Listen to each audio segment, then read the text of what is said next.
Start it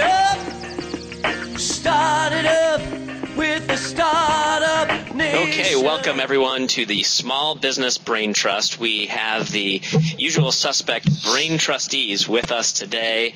Directly next to me, we have Scott Gerber, who runs the Young Entrepreneur Council. And Scott, it is great to have you back on the Brain Trust with us as our Gen Y guy.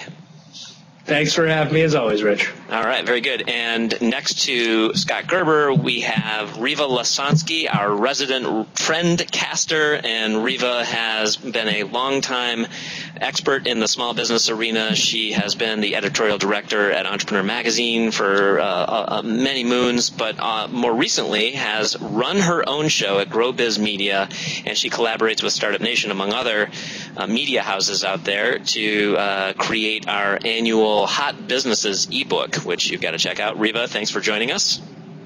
My pleasure, as always. And Scott McDonald, all the way over on the far side from me. Scott, welcome back to the Brain Trust.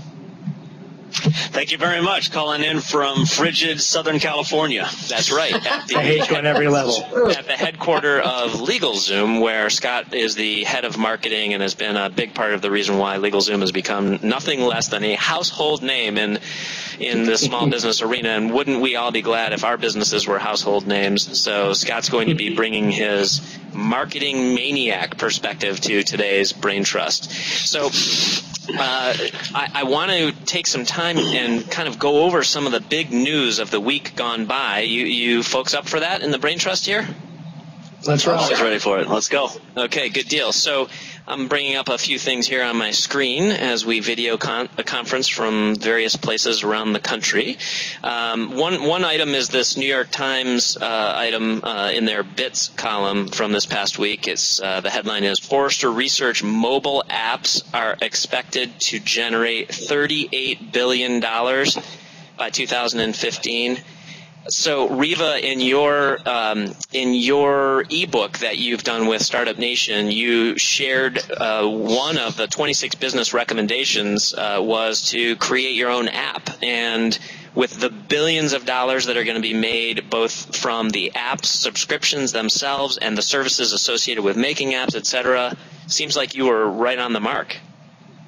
I know, and I first brought it up last year in the first edition of the booklet, so I was actually sort of prescient about this. When you look at those numbers that the Times talked about, and then you think about we're just at the beginning of this app revolution. There was I'm assuming it was associated with the study. I heard it on the radio yesterday that already just for the iPad there are 60,000 apps, iPad only, not for iPhones that have sort of to scale up. And the ones for the new Google-based, the Android pads are just coming out.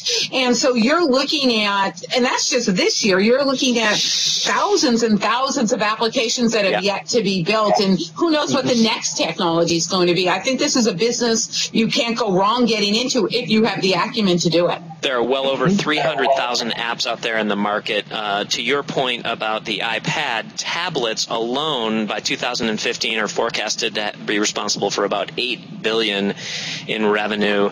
And just to give some perspective on that, in 2010, the apps on tablets total generated 300 million. So there's going to be, what is that, $7.7 billion worth of revenue generated over the next 3 or 4 years here, just for the tablets alone. So very. And a lot of these. Go ahead. A lot of these apps come from small companies, small individual entrepreneurs who are just creating an app. It's not big companies that are doing it, so it's a great entrepreneurial opportunity. I know the expression on Scott Gerber's face would suggest that he's hearkening back to our previous episode where Riva, you brought up. Riva loves the iPart. Exactly. I've got one to go toe to toe with you, Riva. There's a new app out there called Run Runpee, RUNPEE. And essentially what they've done is they've gone and they've watched every feature film and decided which 4 or 5 minutes in the middle of the film are not of great consequence, so you can run and pee during that moment of the movie. People will I pay bet for it does anything. well. Yeah, exactly. Well, everyone at the office is talking about it.